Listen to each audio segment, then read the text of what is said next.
Salut les canapéens, salut les canapéennes, vous êtes dans Fauteuil Pop, la version bébé de Canap Pop, un format court pour vous parler rapidement d'une ou plusieurs pépites qui nous tient à cœur.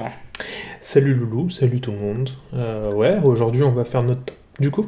Ouais, et le top des films qui nous ont le plus enjaillé cette année. Ouais, pour l'année 2024 jusqu'à 2025. Beaucoup plus que les autres. C'est ça. Ok, bah je te laisse lancer.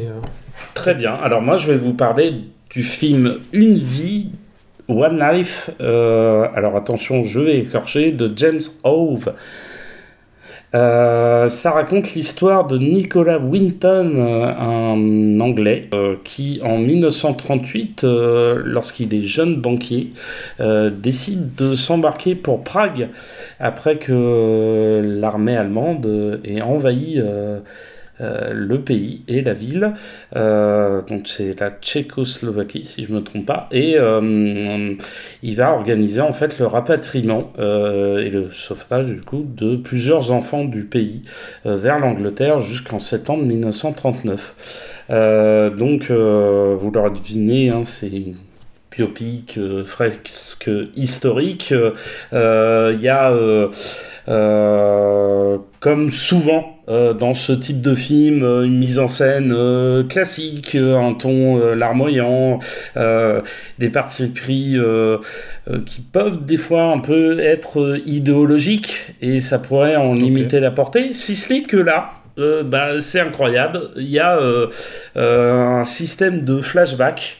En fait, on suit le personnage en 1938-1939, et on le suit aussi dans les années 80 lorsqu'il est devenu un vieux papy, et qu'il est joué par Anthony Hopkins, le grand Anthony Hopkins, qui là joue un personnage plein de bonhomie et plein de douceur, plein de fragilité, un personnage qui a vu sa vie défiler, et il arrive au bout de sa vie et il se dit j'ai peut-être pas réussi à faire tout ce que j'aurais voulu faire.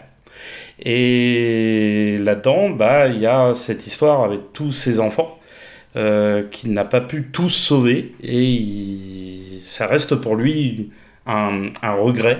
Donc là, on a affaire à un film qui est tout sauf hagiographique, c'est-à-dire qui propose autre chose qu'une vision angélique, en fait, d'un personnage historique qui a fait de grandes choses. Là, on prend vraiment le temps de le questionner, et c'est très intéressant parce qu'il y a ce dialogue régulier entre le Winton de 1938-1939 et le Winton des années 80.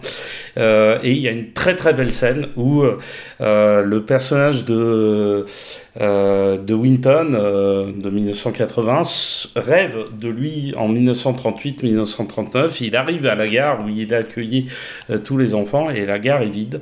Il est tout seul. Il n'y a pas de train qui arrive, et il peut juste constater que c'est fini, en fait. Cette tâche-là, elle est terminée, il doit en faire le deuil. Et comme un autre grand film, Godzilla Minus One, le film nous enjoint d'essayer de faire le deuil de ce qu'on n'a pas pu réussir à faire. Voilà. Ok, ça a l'air incroyable. C'est très émouvant. Ok. Moi je vais partir sur un autre genre. Je vais partir sur un genre de science-fiction qui est sur Netflix actuellement. Ça s'appelle Atlas. Donc ça a été réalisé par Brad Peyton, qui a donc fait Rampage et San Andreas. Voilà. Donc vous noterez, c'est encore deux films avec Dwayne Johnson. C'était trop cool, Rampage. Ouais. Mais là, pour le coup, ce n'est pas Dwayne Johnson en acteur principal, ça sera Jennifer Lopez, qui jouera donc le rôle de Atlas, et un autre acteur qui s'appelle Simu Liu, qui jouera Arlan, qui sera donc le grand méchant de cette histoire. Et donc, c'est quoi cette histoire, vous me direz ? C'est simple, on va suivre Atlas qui, après une grande guerre entre les ordinateurs et les IA, les robots. Les robots vont se faire défaire par l'humanité, et la grande intelligence artificielle qui a réussi à sortir du comment on appelle ça, du protocole, genre ne touchez pas à l'humain, ne faites pas mal à l'humanité et tout ça, va arriver à s'enfuir, partir sur une autre planète, et on va suivre donc Atlas, qui est une scientifique qui va tout faire pour retrouver cette entité d'IA, et qui va donc, qui va retrouver Arlan, et qui va aller donc sur cette planète. Sauf que elle ne supporte pas tout ce qui est IA et robots et tout ça. Sauf que la planète dans laquelle elle va être est une planète à la Pandora dans Avatar, c'est-à-dire que c'est une planète dangereuse pour l'homme. Ils ne peuvent pas y respirer, ils ne peuvent pas y vivre sereinement parce qu'il y a des créatures dangereuses, tout ça. Et le personnage donc d'Atlas va devoir vivre dans un robot doté d'une intelligence artificielle, et elle va devoir cohabiter avec lui, sachant que tous les problèmes qu'elle a avec l'IA, ça va se mettre progressivement en place. À coup de flashback aussi, on va avoir quelques petites informations supplémentaires. Pourquoi et comment, voilà. Et puis, voilà, on va s'attacher aussi au robot, on va s'attacher au personnage, et l'histoire est plutôt sympa. Voilà. Donc je vous conseille de foncer si vous ne l'avez pas vu. C'est sur Netflix, donc n'hésitez pas. Pour ma part, je passe sur le top 2. Et sur le top 2, c'est un jeu vidéo, et c'est un jeu vidéo dont on a déjà parlé sur la chaîne. Donc pour tous nos fidèles, vous connaissez déjà. C'est Black Myth Wukong. C'est un jeu exceptionnel qui a été créé par Game Science. Donc c'est les développeurs. Il est sorti le 19 août 2024. Et le synopsis est assez simple. Vous allez jouer un descendant de Wukong, le roi singe. Donc pour ceux qui ne connaissent pas, c'est tiré du livre La Pérégrination vers l'Ouest, qui est donc une œuvre littéraire chinoise. Et ça va raconter l'histoire de Wukong et de comment il devient puissant, voilà, à travers des combats géniaux et fantastiques. Et à travers sa relation avec Tripitaka. Ah oui, ça c'est dans le film. Enfin, c'est dans le livre. Oui, excuse-moi. Pas de souci. Mais oui, dans le jeu, on prend donc possession du personnage qui ressemble beaucoup à Wukong. Donc voilà, et on va faire des combats géniaux. Donc les gros plus de ce jeu sont quand même le fait que ce soit un jeu chinois de catégorie 3A. C'est-à-dire que là, on est vraiment sur quelque chose de fort. C'est un blockbuster, quoi. C'est ça. Vidéoludique. Exactement. On a la qualité des combats qui est génialissime parce qu'on a un gameplay fou, puissant, très énervé, ça bouge dans tous les sens. Enfin voilà, il faut être réactif. Et ensuite, on a aussi une qualité graphique et esthétique qui est vraiment géniale. Donc si vous voulez en avoir plus d'informations et plus d'informations sur les films chinois, n'hésitez pas à aller écouter nos podcasts. Des podcasts de 1h30. Donc voilà, vous aurez beaucoup plus d'informations que là ce qu'on vous dit. Et beaucoup plus de films et d'objets culturels à vous recommander. Exactement. Et toi alors, ton top 2 ? Alors moi, mon top 2, on part à l'autre bout de la planète, on quitte l'Angleterre et on quitte les souvenirs traumatisants des conflits mondiaux pour aller sur Pushpa 2. De Sukumar. Pushpa 2, comme son nom l'indique, c'est le deuxième volet de ce qui s'annonce déjà comme une trilogie. Et ça nous raconte les aventures d'un gangster qui est trafiquant de bois de sandal rouge et qui a un certain nombre de démêlés, à la fois avec des rivaux, à la fois avec des policiers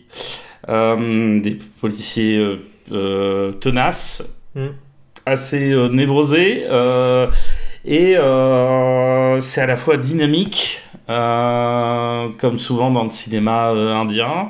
Il y a une mise en scène qui est toujours dans l'hyperbole, dans le bigger than life. Quand il y a une scène d'action, les personnages, ça devient Hercule. On a un style assez enragé. On n'est pas du tout dans le cinéma bollywoodien. On est plus dans le cinéma du sud de l'Inde, et ça se ressent beaucoup puisque il y a un vrai côté tribal, il y a un vrai côté énervé, méchant. Ouais. Et le personnage, il est dans une surreprésentation. C'est une sorte de Scarface, donc il est tout le temps surjoué. Il est tout le temps dans le cabotinage. L'acteur qui l'interprète cabotine en permanence, si ce n'est qu'il ne cabotine pas quand il y a des séquences avec le personnage qui est sa femme. Et là, il y a une vraie douceur, il y a une vraie tendresse, il y a un ton assez comédie romantique. Donc on passe comme ça d'un genre à un autre, d'une émotion à une autre. Et au milieu de tout ça, il y a les fameux numéros de danse et de chansons, avec des titres comme Pouche pas, pouche pas, Kali Ma Kali, dans une ambiance avec des représentations de dieux, des représentations de cérémoniales, avec les fameux parterres de cendres rouge vif, sur lesquels le héros doit marcher pour atteindre, on va dire, un nouveau niveau, tel un fakir. un nouveau seuil dans sa spiritualité. Donc c'est vraiment, c'est complètement délirant, faut sauter dessus. Ça va vous filer la patate. Vous arriverez au bout du film, vous allez dire quoi? C'est déjà terminé. C'est déjà terminé, il est où le 3? Vous inquiétez pas, nous aussi. Nous aussi, on a eu la même réaction. Voilà. On passe au top 1? Bah ouais, je te laisse y aller. Très bien. Moi, je vais partir sur Furiosa de George Miller. Tu t'y attendais. Je m'y attendais fortement. Donc, le 5e épisode de la saga Mad Max, si ce n'est que là, il n'y a pas Max en personnage principal, c'est le personnage de Furiosa, qu'on avait découvert dans le précédent, puisque c'était au final le véritable personnage principal de Mad Max Fury Road. Là, à la différence du précédent, l'univers est considérablement étendu. La chronologie des faits qui nous sont présentés est considérablement étendue, élargie. On passe de quelques jours à plusieurs années, voire 2 décennies dans Furiosa. On a un récit qui se pense du coup comme une épopée, avec des renvois évidents à l'Odyssée d'Ulysse, à la guerre de Troie, mais aussi au mythe de Déméter et Perséphone. Donc le film, comme ça, donne une nouvelle dimension au film post-apo. Il y a des morceaux d'action, d'anthologie, où George Miller passe du truc très frénétique qu'on pouvait voir dans Fury Road, très limite chaotique, à quelque chose qui se pense en plusieurs phases.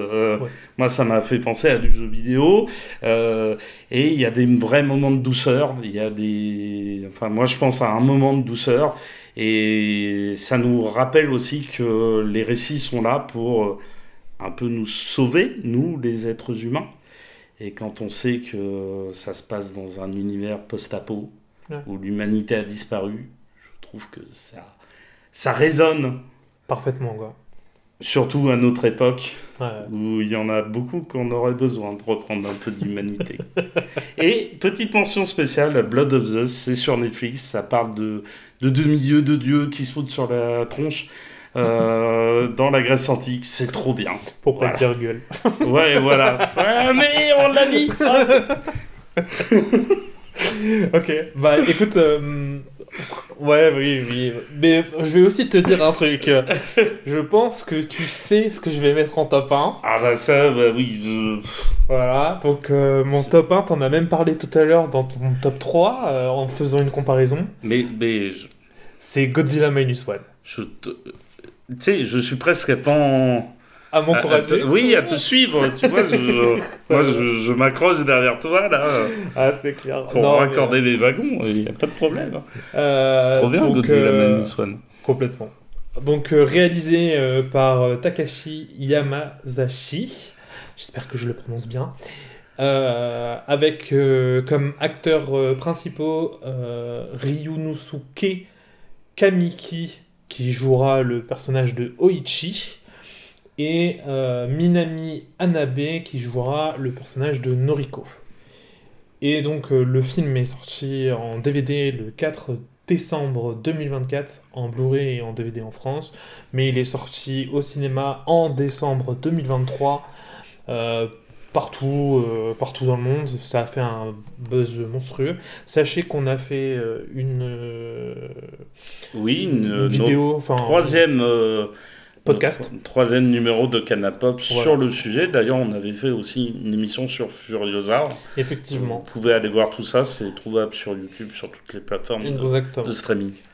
Et donc, voilà, si vous voulez avoir vraiment tous les détails, n'hésitez vraiment pas à aller. Mais pour faire court, le synopsis, c'est qu'on va suivre l'histoire d'un pilote, donc Oichi, qui était un pilote kamikaze. Donc pour ceux qui savent pas trop ce que c'est, le pilote kamikaze, c'est des pilotes qui sont chargés d'explosifs avec leur avion et qui vont devoir aller se cracher sur des sites ou des forteresses nautiques américaines pour justement pendant la Seconde Guerre mondiale. Et donc on sait que c'est des missions suicides quand on est pilote kamikaze. Exactement. Voilà. Sauf que lui va dézonner et va refuser ça et va arriver sur une petite île, et sur cette petite île il va découvrir une monstruosité nommée Godzilla. Et sur le coup il va encore se défiler, laissant pour mort plus de la moitié de l'île, et il se réveillera plus tard en mode ok, l'île a été dévastée, beaucoup de morts, tout ça, et puis il va retourner à Tokyo où il va découvrir sa vie, va reprendre sa vie, on va dire même, et il va fonder une famille. Et de circonstance en amenant une circonstance, il va devoir à nouveau se battre contre Godzilla. Et cette fois-ci, il décidera de prendre les armes et d'aller jusqu'au bout. Moi, ce que j'apprécie dans ce film, c'est avant tout l'affect humain qu'il y a, parce qu'il y a vraiment des grosses émotions humaines qu'on peut avoir avec ce film. C'est très très touchant, c'est vraiment genre... on est pris au trip tout le temps. Ce que j'ai beaucoup aimé, c'est la montée en crescendo perpétuelle. Complètement d'accord avec ça. L'autre truc aussi très fort, c'est les effets visuels, parce qu'il faut savoir que c'est un film à petit budget. Pour le cinéma d'aujourd'hui, c'est vraiment très petit budget. Et c'est quelque chose qui a été réalisé avec, même avec des petits moyens, mais avec une vision de leur univers, de leur façon de créer une réalisation forte qui donne quelque chose de juste grandiose. C'est un film qui a été récompensé aux Oscars, quand même, faut savoir. Et l'autre truc que j'ai trouvé vraiment fort, c'est que moi, habituellement, dans les anciens Godzilla, j'étais plutôt amoureux de Godzilla en mode bah, la créature est gentille, c'est l'humanité qui est méprisante. Dans celui-ci, on va détester Godzilla parce qu'on en a peur, parce qu'on le craint, comme les Japonais peuvent vraiment le craindre, ça. c'est incroyable. Et Godzilla, c'est en quelque sorte l'esprit mauvais de l'humanité, la part Exactement. mauvaise de l'humanité qui a été, on va dire, condensée Dans une même dans, créature. dans un personnage, dans Ouais. une émanation. C'est ça. Et donc, voilà, je vais vous donner ma petite mention spéciale parce que c'est aussi un truc que tu t'attends. Récemment est sorti Arcane, réalisé par les studios Fortiche et Riot. On vous invite très fortement à aller écouter et regarder notre podcast sur Arcane. C'est comme moi pour Furiosa, hein, cette bonne guerre. Voilà, c'est ça. Donc, des gros bisous à tous. Ouais, des bisous de nous. Merci de nous avoir écoutés. Voilà, et on se retrouvera très bientôt pour Les flops. les flops, le top des flops. Voilà. Bisous de nous. Bisous de nous.